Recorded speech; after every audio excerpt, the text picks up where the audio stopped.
So hello guys and welcome back to the channel. Today I'm going to show you how to recover deleted tasks in Microsoft Planner.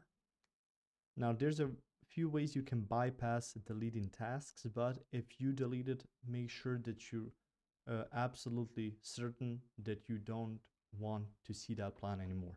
So I'll just show you it as an example. So let's open up one of the plans. So from here you can see this is the plan, and if I click on here and click on delete tasks, you can see duplicate was deleted. Press Ctrl Z to undo.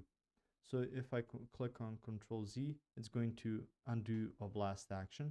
So there's a way that you can recover it, but it's going to be very short period of time you can recover a deleted tasks, and you need to be sure that you want to delete it permanently. So don't second guess. If you're not sure you want to do it, just go ahead and click on completed, and it's going to stay here like that. So that's much better to do it through here and just complete the task or move it to a different bucket to say unimportant tasks or something like that. If you delete it, there isn't a clear-cut way you can recover it just these couple of minutes or seconds after deleting.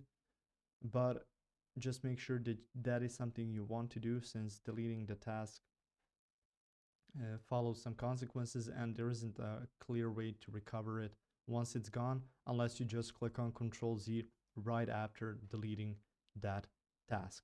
If you found this information helpful or useful, you can like the video. You can also share the video. You can subscribe to the channel and click the notification bell to get notified about new videos on Microsoft Planner or some other topics you might enjoy as well.